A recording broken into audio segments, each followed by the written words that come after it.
귀한 찬양 감사를 드립니다. 스크루테이프의 편지라는 책을 혹시 아십니까? 20세기 최고의 변증가라고 불리는 C.S. 루이스가 1942년에 출판한 짧은 소설인데요. 오늘 우리에게는 나니아 연대기를 쓴 작가로 더 잘 알려져 있죠. 이 스크루테이프의 편지라는 이 소설 내용은요, 이 고위직에 있는 삼촌 악마가 이제 갓 유혹자로 입문한 이 신참, 이 조카죠. 이 조카 악마에게 보낸 31통의 편지로 이루어져 있습니다. 이 소설이 주는 가장 큰 유익은 이 사탄이 우리의 감정과 심리 상태를 어떻게 이용하는지, 또 인간이 어떤 행동을 했을 때 악마가 가장 기뻐하고, 또 혹은 우리가 어떤 행동을 했을 때 가장 악마가 싫어하는지를 잘 보여준다는 점인데요. 그 책의 내용 가운데에서 참 와닿은 구절이 있었습니다. 제가 좀 읽어드릴 텐데요. 여기서 참고로 환자라는 표현은 이 신참 악마가 맡은 인간이고요, 원수라는 표현은요, 예수님을 가리킵니다. 한번 읽어보겠습니다. 원수가 때와 방법을 가리지 않고 추구하는 목적은 환자의 마음을 자신의 가치에 관한 문제들에서 떼어놓는 것이고, 너의 목적은 환자의 마음을 그런 문제들에 붙들어 놓는 것이다. 내가 경계해야 할 것은 환자가 현세의 일들을 원수에게 순종할 기회로 삼게 되는 것이다. 어떻게 해서든 세상을 목적으로 만들고 믿음을 수단으로 만드는 데 성공한다면 환자를 다 잡은 거나 마찬가지지. 이게 시사하는 바가 무엇입니까? 사탄은 계속적으로 사람들이 두 가지에 매달려 살도록 유혹한다는 점인데요. 한 가지는 무엇입니까? 자신을 위한 삶을 살도록. 또 한 가지는 세상의 일에 목적을 두는 삶을 살도록 유혹한다는 것입니다. 이와 정반대로 사탄의 원수이신 예수 그리스도는 끊임없이 우리가 자신을 비우도록, 더 나아가서는 세상에서, 그 세상의 그 중심에서 하나님 나라의 일을 위해 순종하고 헌신하는 삶을 살도록 인도하십니다. 이처럼 스크루테이프의 편지에서는요, 사탄이 원하는 마음, 또 사탄이 원하는 삶의 방향과 정반대로 예수님이 원하시는 사고, 예수님이 원하시는 삶의 방식이 철저히 대조되고 있습니다. 즉, 오늘 우리가 이 두 가지 길 중에서 어떤 길을 걸어야 할지에 대한 깊은 성찰, 또 통찰을 동시에 주고 있는데요. 제가 이 말씀을 드린 이유는 오늘 본문에 등장하는 바울이 나열하고 있는 삶의 모습들이죠. 그 모습들은 전형적으로 사탄이 원하는 길을 추구하는 사람의 모습이기 때문입니다. 오늘 본문에 이런 표현이 등장하는데요. 2절에 자기를 사랑하며 돈을 사랑하며, 또 4절에 쾌락을 사랑하기를 하나님 사랑하는 것보다 더하며. 원래 사랑의 본질은 무엇입니까? 그리스도인들이 보여줘야 할 사랑은요, 하나님을 사랑하고 이웃을 사랑하는 것이죠. 십계명, 예수님께서 사랑이라는 이 키워드로 두 가지로 정리해 주셨는데요. 하나님을 사랑하고 이웃을 사랑하는 것이 가장 크고 첫째 되는 계명이고, 그런데 바울은 하나님보다 이 세상의 쾌락을 사랑하고, 또 이웃보다는 자신을 사랑해서 결국 돈을 사랑하는 이런 사람들이 있고, 이들로부터 돌아서라라고 오늘 말씀을 통해 권면하고 있죠. 특별히 1절에 의하면요, 이것은 말세의 마지막 때에 고통하는 때가 이르면 나타나는 자연스러운 사람들의 현상이라는 점입니다. 세상의 종말이 가까울수록요, 사람들은 이 사랑을 잃어버립니다. 사랑의 본질을 잃고 살아가는 거죠. 그래서 예수님도 종말에 일어날 일에 대해서 이렇게 예언하셨는데요. 마태복음 24장 12절 13절 우리 같이 한번 읽어보겠습니다.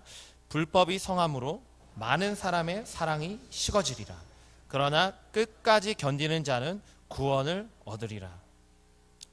마지막 때가 가까울수록 사람들은 그들의 마음에는 사랑이 식어질 거다. 예수님께서 이미 예언하셨죠. 그러나 그러한 세상의 풍조 속에서도 그리스도인들은 끝까지 견디면, 사랑이 식어진 그 시대에서 끝까지 견딜 때에 구원을 얻을 것이다.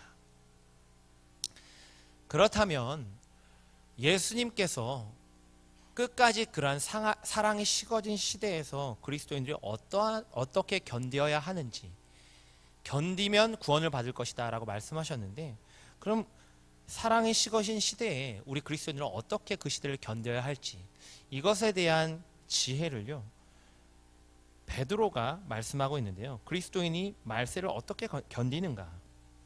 베드로전서 4장 7절 8절을 같이 한번 읽어보도록 하겠습니다. 시작. 만물의 마지막이 가까이 왔으니 그러므로 너희는 정신을 차리고 근신하여 기도하라. 무엇보다도 뜨겁게 서로 사랑할지니 사랑은 허다한 죄를 덮느니라. 아멘. 정반대의 길을 가는 것이죠. 베드로는 마지막 때가 가까울수록요, 사랑이 식어진 그 때일수록 무엇보다도 뜨겁게 사랑하는 것, 이것이 말세를 견디는 그리스도인의 방법이다. 이렇게 우리에게 말씀하고 있습니다. 그리스도인들은 사랑이 식은 말세의 시대에서 더욱 뜨겁게 서로를 사랑해서 그 시대를 견디는 자들입니다. 그 사랑은 그리스도 하나님이시죠. 우리의 아버지, 우리의 주님 예수 그리스도를 사랑하고 그 예수 그리스도의 관계 가운데서 부어주시는 그 사랑에 힘입어서 나의 형제, 나의 이웃을 사랑하는 모습, 이것이 그리스도인들이 말세를 살아가는, 또 말세를 견디는 삶의 방식이죠. 제가 이 디모데후서 3장 1절에서 5절을 보면서요, 이것과 정반대되는 바울의 구절이 떠올랐는데요, 이렇게 살아가지 말아야 할 모습이 오늘 본문에서 등장한다면 적극적으로 그리스도인들이 말세에 어떻게 뜨겁게 사랑하는 모습이 드러나야 되는지, 바로 고린도전서 13장 사랑장이죠. 바울이 권면하고 있는데요, 우리 이 본문을 다시 한번 마음에 새기면서 읽어보도록 하겠습니다. 오늘 본문과 정반대로 대조되는 말씀이죠. 같이 한번 한 목소리로 읽겠습니다. 사랑은 오래 참고, 사랑은 온유하며, 시기하지 아니하며, 사랑은 자랑하지 아니하며, 교만하지 아니하며, 무례히 행하지 아니하며, 자기의 유익을 구하지 아니하며, 성내지 아니하며, 악한 것을 생각하지 아니하며, 불의를 기뻐하지 아니하며, 진리와 함께 기뻐하고, 모든 것을 참으며, 모든 것을 믿으며, 모든 것을 바라며, 모든 것을 견디느니라. 아멘. 오늘 본문에서 말세의 사랑이 식어진 사람들의 모습의 첫 번째 특징은요, 참지 못하는 것입니다. 참지 못하는 것. 그래서 오늘 본문에 등장하는 모습들이죠. 원통함을 풀지 아니하며, 절제하지 못하며, 사나우며, 조급하며. 반면에 우리가 읽은 사랑장의 4절부터 7절, 13장 4절부터 7절은요, 뜨겁게 사랑하는 그리스도의 모습에 대해서 참는 것이다, 그렇게 반복해서 말씀하고 있습니다. 오래 참고 모든 것을 참으며 모든 것을 견디느니라. 처음과 마지막에 반복돼서 나오고 있는 거죠. 그리스도인들이 말세를 살아가는 모습, 그것은 첫 번째 특징은, 뜨겁게 사랑하는 모습의 첫 번째 특징은 참는 것입니다. 또한 오늘 본문에서 두 번째로 말세를 살아가는 사람들의 사랑에 식어진 두 번째 특징은요, 자기를 사랑하는 것입니다.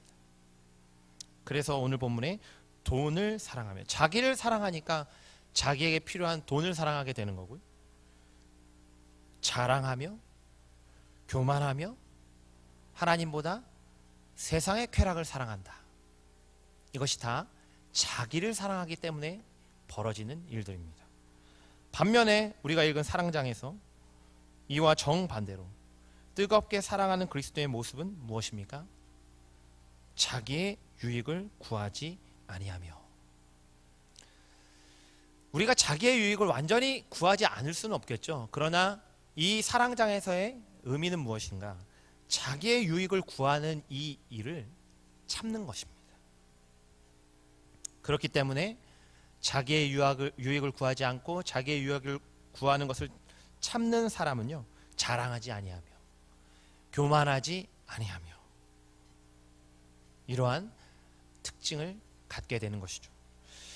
마지막으로 오늘 본문에서 사랑에 식어진 말세의 세 번째 사람들의 특징은요, 다른 사람을 고통스럽게 하고 다른 사람과의 관계를 깨트리는 모습이죠. 비방하며 무정하며 모함하며 배신하며. 반면에 사랑장에 등장하는 그리스도인의 말세를 살아가는 뜨겁게 사랑하는 모습은 무엇입니까? 다른 사람을 참아주고 더 나아가선 다른 사람을 유익하게 만드는 일이죠. 어떤 것들인가요? 온유하며, 온유는 친절함을 상징합니다. 시기하지 아니하며 무례히 행하지 아니하며 성내지 아니한다. 스크루테이프의 편지에서 제가 두 가지가 계속 대조되는 모습이 등장한다고 했는데요. 하나는 사탄이 기뻐하고 사탄이 원하는 행동, 마음을 가지고 살아가는 그 길로 나아가는 사람. 반대로 또 한 길은 예수님이 원하시고 예수님이 기뻐하시는 삶의 방식으로 살아가는 사람. 오늘 본문에 등장하는 1절에서부터 4절의 모습은 사탄이 원하는 방식으로 살아가는 모습이고, 반면에 우리 사랑장 고린도전 13장의 내용은 주님이 기뻐하시는 모습의 삶입니다. 오늘 우리의 마음 가운데에 다음에 이 질문들을 스스로 반문해 보면 좋겠습니다. 오늘 나는 하나님을 사랑하고 이웃을 사랑하는 사람인가? 아니면 나를 사랑하고 돈을 사랑하며 이 세상의 쾌락을 사랑하는 사람인가? 또한 오늘 나는 마지막 때가 가까울수록 무엇보다도 뜨겁게 사랑하는 사람인가? 아니면 점점 더 마음의 사랑이 식어가고 있는가? 마지막으로 오늘 우리는 참는 사람, 또 자기의 유익을 구하지 않는 사람, 다른 사람을 참아주고 유익하게 하는 사람인가? 아니면 자신을 사랑하기 때문에 무절제한 삶을 살고 그 결과로 다른 사람들의 마음과 관계를 깨트리는 사람인가? 오늘 우리의 모습을 돌아보면 좋겠습니다. 1절부터 4절의 구체적인 내용들을 바울은 언급한 다음에 5절에서 바울은 이렇게 정리하고 있는데요. 우리 5절을, 오늘 본문 5절을 한 번 더 읽어보겠습니다. 함께 읽겠습니다. 경건의 모양은 있으나 경건의 능력은 부인하니 이 같은 자들에게서 내가 돌아서라. 여기서 경건의 모양은 있으나 라고 표현했는데요. 사실 다른 한국 번역 성경을 좀 대조해서 읽으면요, 그 의미가 더 피부에 와닿는데요. 쉬운 성경은 이걸 이렇게 번역했습니다. 겉으로는 하나님을 섬기는 채 하나. 공동 번역입니다. 겉으로는 종교 생활을 하는 듯이 보이겠지만, 심지어 현대어 성경은 이렇게 번역했습니다. 교회에는 나가지만. 바울은 경건의 모양이죠. 즉 다른 사람이 겉으로 보기에는 하나님을 섬기는 것 같고 심지어 매주 주일날 교회를 다니고는 있지만 형식, 즉 껍데기만 있는 신앙으로부터 돌아서라고 말씀하고 있습니다. 이 같은 자들에게서 돌아서라. 이러한 형식만 남은, 껍데기만 남은 신앙, 대표적으로 구약의 왕정시대 말기죠. 이러한 형식과 껍데기만 남은 신앙이 판을 치던 시대입니다. 그 시대에 하나님께서는 호세아 선지자를 통해서 이스라엘에게 이렇게 외치셨습니다. 같이 한번 읽어볼까요? 호세아 6장 6절인데요. 나는 인애를 원하고 제사를 원하지 아니하며 번제보다 하나님을 아는 것을 원하노라. 제사와 번제만 드리고 경건의 모양은 있지만 하나님을 사랑하고 하나님께서 기뻐하시는 것을 알고 순종하지 않는 이스라엘에게 하나님은 그렇게 외치셨습니다. 그렇다면 경건의 능력은 무엇인가? 경건의 능력. 경건의 능력은 실제로 삶에서 드러나는 행위고 열매이죠. 야고보 사도는요, 행함이 없는 믿음은 죽은 믿음이라고 말씀했습니다. 야고보서 2장 26절인데요. 함께 읽겠습니다.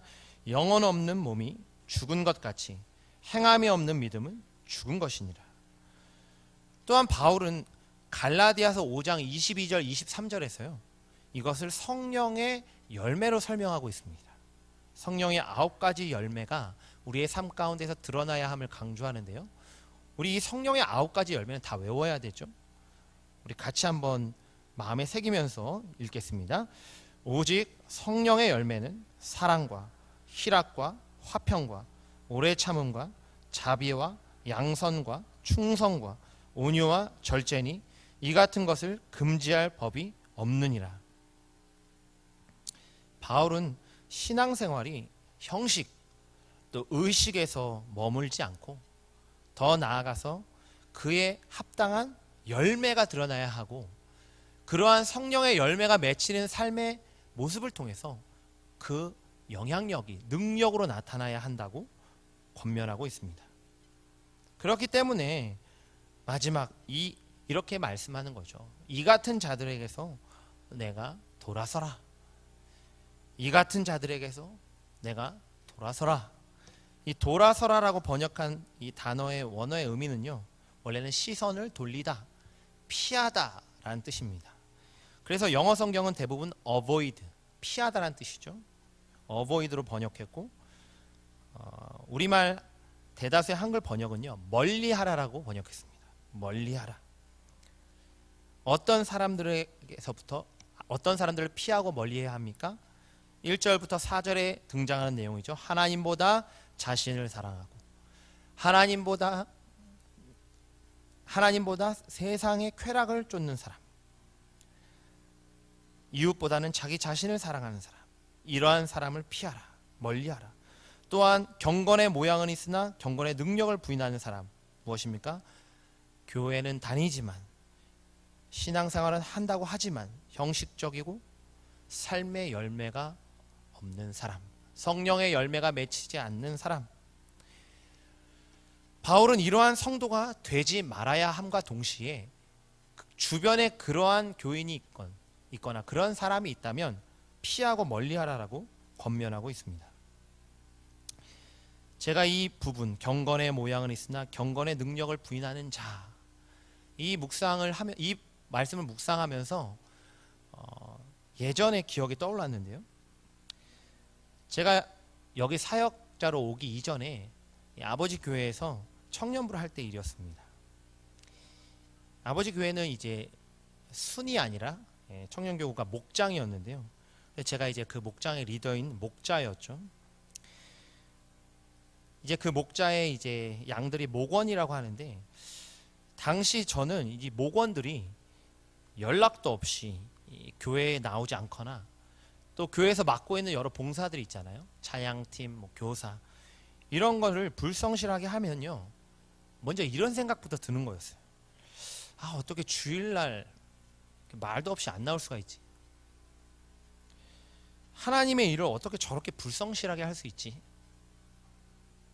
뭡니까? 즉 그들의 신앙을 판단하고 정죄하는 마음이 먼저 든 거죠. 그런 제가 이런 문제를 놓고 고민하던 이 얘기를 어떤 다른 이제 목자와 얘기하고 있었는데, 그녀가 제게 그냥 무심코 혼잣말을 하듯이 한마디를 건넸는데 그것이 제 머리를 아주 크게 때린 사건이 있었습니다. 뭐라고 말했냐면 이렇게 얘기했어요. 목원이 연락 없이 안 왔다면 무슨 일이 생겼는지 걱정부터 되지 않나? 난 그렇던데. 그 얘기를 딱 듣는 순간 제 머리를 크게 울린 거죠. 그리고 저에 대해서 깨닫게 된 겁니다. 저는 어릴 때부터 모태신앙, 또 목사의 아들, 담임 목사의 아들로 자랐죠. 그러다 보니까 알게 모르게 이 율법주의적 사고방식이 많이 그 율법주의적인 사고방식에 젖어 있었던 거예요. 그러니까 나만의 신앙생활에 어떤 기준을 만들어 놓고 그거에 따라서 사람들을 판단하고 정죄하는 사람이었던 거죠. 그런데 그런 마음은요, 그런 마음을 가진 리더는요, 목원들에게 별 영향력이 없다라는 것을 깨닫게 된 거죠. 판단하고 정죄하는. 반면에 그냥 무심코 한마디 나에게 건넸던 그 목자처럼 진심으로 맡은 영혼들을 걱정하고 품는 리더. 그런 리더는 사랑의 열매를 통해서 그들에게 지대한 영적인 영향력을, 경건의 능력을 끼친다라는 것을 배웠습니다. 결국 저는 이 일로 내가 경건의 모양은 있으나 경건의 능력을 나타내지 못하는 사람이구나. 이게 이런 의미구나 라는 것을 몸소 체험하고 깨달을 수 있었습니다. 오늘 우리도 마찬가지입니다. 오늘 우리는 단순히 예배에 참석하고 성경 읽고 기도를 정한 시간에 하는 것으로 만족하는 사람은 아닌가요? 심지어 그러한 기준으로 다른 사람의 신앙을 판단하고 정죄하고 있지는 않은지. 또한 오늘 우리는 삶에서 어떤 열매를 맺고 또 어떤 경건의 능력, 선한 영향력을 나타내고 있습니까? 그것은 열매로 드러난다고 했습니다. 오늘 우리의 삶에 성령의 9가지 열매, 그것이 풍성하게 맺히고 있습니까? 또한 오늘 우리는 바울이 피하라는 이 신앙의 모습이죠. 이것으로부터 멀리 떠나고 있는지, 혹 나의 신앙에 이러한 안 좋은 영향을 끼치는 사람이 있다면 그들을 멀리하고 있는지 우리의 삶을 점검해야 하겠습니다. 말씀을 정리하겠습니다. 오늘 나는 어떤 부류의 그리스도인인가? 말세를 살아가는 두 부류의 그리스도인이 있다고 했습니다. 오늘 본문에 의하면 바울은 자기를 사랑하고 돈을 사랑하며 하나님을 사랑하는, 경건의 모양은 있으나 경건의 능력은 나타내지 못하는 이러한 그리스도인으로부터, 그러한 사람들로부터 떠나라, 그들을 멀리하라라고 말씀합니다. 반면에 마지막이 가까울수록 더욱 뜨겁게 사랑하여 다른 사람을 참아주고 나보다는 하나님, 그리고 세상의 일보다는 하나님의 맡겨주신 일들을 더욱 충성되게 감당하는 그러한 참된 그리스도인이 되는 저와 여러분이 되길 간절히 소망합니다. 그리하여서 경건의 모양이 아니라 경건의 능력이죠. 판단과 정죄가 아니라 오래 참음과 사랑의 열매로 우리 주변에 경건의 능력이죠. 선한 영향력을 끼치는 저와 여러분이 되길 주님의 이름으로 간절히 축원합니다. 기도하겠습니다.